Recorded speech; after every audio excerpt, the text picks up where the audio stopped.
aheza mwijuru. Uyu musore mubona rero akaba yitwa Regis Ingabire wakunze Burundi ariko akaba apfiriye Tshisekedi Felix utamukunda. Uyu mubona rero wari umuhango wo kumushyingura aho ku munsi w'ejo tariki 13 z'ukwa 2025 aribwo yashyinguwe ku munsi w'ejo hashize, aho umuhango wo kumusezeraho bwa nyuma wabereye muri Paroisse Christ-Roi Ikinanira ya 4 niho habereye umuhango, ndetse kumushyingura bikaba byabereye ku irimbi rya Mpanda nk'uko tubibona ni site des îles fidèles. N'umusore rero Regis Ingabire yari yetona mu ngabo z'u Burundi waguye muri Repubulika ya Demokarasi ya Congo muri imirwano imaze iminsi ibera mu bice byegera Uvira. Rero nibwo yapfuye, amakuru aratangazwa icyo gihe ni nabwo hapfuye Colonel Minani, bose bakaba barashwe na drones za M23 nk'uko amakuru atugeraho Gaza.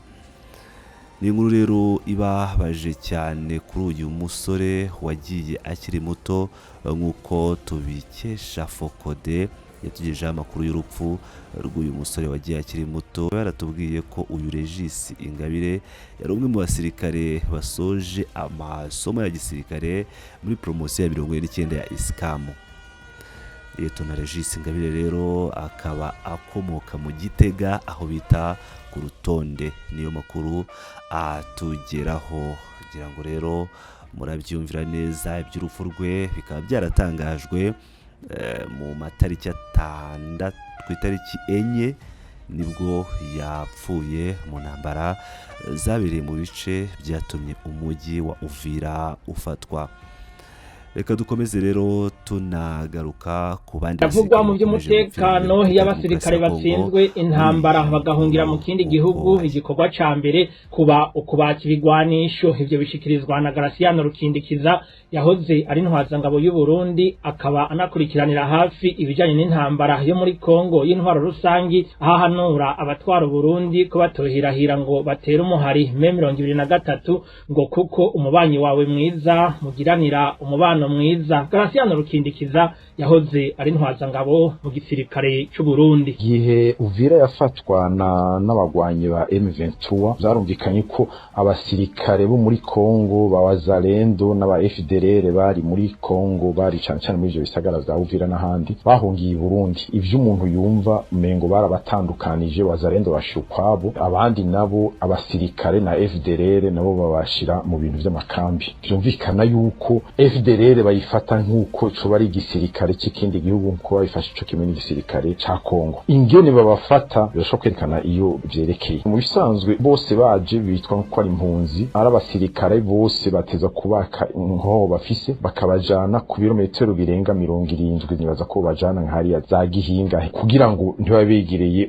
urubibe rw'u Burundi na Congo. Ico ni cambere. Hanyuma kuba bugaye naho urubibe rw'u Burundi na Congo birafise insiguro. Barashobora kuvuga bati turikingiye umwansi ntaze, mugo umwansi ari kwirembo ryabo ntibamwugaranye nta bindi. Ico mbona cyane gishobora kuba kinyegeje inyuma mu gihe bugaye abanyagihugu bahunze bagiye bahunga ikivunga, bari bakeneye guca bunenye basubira iwabo, ubu ntibagisubira iwabo, bafashwe bugwati i Burundi kubera imbibe zugaye, nabo bagomba gutaha. Hanyuma bica byerekana bati raba n'impunzi ziruzuye, abantu bahunze makungu abibone kugira ngo bereke bati iyo ngwano ivyo ziriko zirakora. Ariko abanyagihugu bagomba gutaha kuko abari bahungiye hagati muri Congo baritanguye kuza barahunguka. Umuntu abona ku masanamu ko bose bahunguka bakataha iwabo, nakurya byabaye Bukavu, byabaye Igoma. Mugabo nabo bafatiye i Burundi ni kibazo. Iki naco kugara urubibe uzi neza yuko abarundi bahaja kurondera igitoro basumira canke barabashorera muri Uvira, bizoca ibibazo ku butunzi bw'igihugu c'u Burundi. Nibaza ko atari ingingo nziza. Ingingo nziza nuko bokumvikana ikaba imigenderanire myiza. M23 imaze kuba ko ari igihugu kiri hajya babana. Ikindi kosa bohava bagira kuba kugomba kuja gutera M23, kuko gutera M23 ku muntu mubana mwegereyeho ikivuko, kibuga c'indege, ibiraro bijayo za brasserie za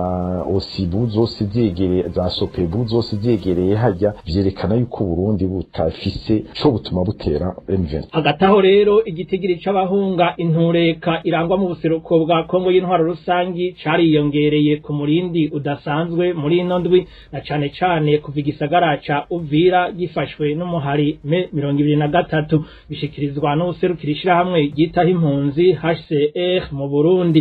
Mu kiganiro yahaye radio mpuzamakungu y'abafaransa RFI, Regis Eno hamenyesha ko atewe impungenge n'ibibanza izo mpunzi zishikizwamwo kuko atabijanye n'isuku bihabarizwa. Dutege yompi Regis Eno aserukira ishirahamwe HCR mu Burundi. Nous sommes en train de faire face actuellement à un nouvel afflux des réfugiés en provenance du Congo avec d'abord turiko turahangana muri kino gihe no kwakira abanyekongo batari bake bahunga. Twatanguye kwakira abaturuka Kamanyora. Muri ako gace harabereye ingwano zitari nke zatumye abanyagihugu baja bukuru bibe bahungira mu Burundi. Twatanguye kubakira itariki 5 Kigarama. Itariki 6 umurindi wariyongereye cyane gushikaho kugeza ku mugoroba w'uwo munsi twari tugeze kubaba ibihumbi 10 ica bibandanya uko. Ku mugoroba wo kuri uwa 10 Kigarama igitigiri c'abahunga cyari kimaze kugera ku bihumbi 40. Bashitse bakirwa n'igisata kijejwe impunzi mu Burundi. Iyo bashitse mu Burundi abahunze bacika Kamanyora tubashira mu kibanza c'imfata kibanza kidakwije ivyangombwa, ikibanza categuwe na leta y'u Burundi aho bahura n'ibibazo bitandukanye, ariko twatanguye kubagarukira ko buhoro buhoro. Ikindi nuko twatanguye kubatwara mu kindi kibanza gishasha leta yategekanirije impunzi, ariko gisa nkuko cirebanga kuko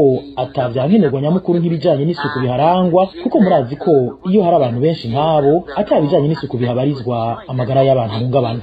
Complètement vide qui a besoin d'être développé et également mettre toutes les infrastructures, les latrines et tout ça pour l'hygiène, parce que quand il y a un grand nombre de personnes comme ça, sans hygiène, c'est immédiatement des problèmes de santé qui vont se déclencher. Uwo aserukira ishirahamwe impuzamakungu ryitaho impunzi HCR mu Burundi amenyesha kandi ko bariko barihutira ibijanye n'aho izo mpunzi zokika umusaya no kuvuza abahuye n'amabi y'intambara. Intambamyi nyamukuru avuga ko bariko bahura nazo nibura ry'uburyo bwo kugarukira kuri izo mpunzi. Dusubire dukurikire Regis Eno. Mettre les personnes à l'abri, les éloigner de la frontière où la situation de sécurité n'est pas encore stable, et ensuite au niveau du site qui a été annulé. Kubaronsa uburaro, kubashira kure y'urubibe aho ibijanye n'umutekano n'ubu bitaratungana, kubaka uburaro mu kibanza cabagenewe, tukitaho kandi abantu bagwaye kuko hari abaje bagwaye, harimo abagore n'abana tudasize inyuma baje amagara yabo atifashe neza na gato canke abakomeretse. Nivyo bikorwa vyihutirwa. Urumva ibijanye n'igisata c'amagara y'abantu n'inkenerwa gose.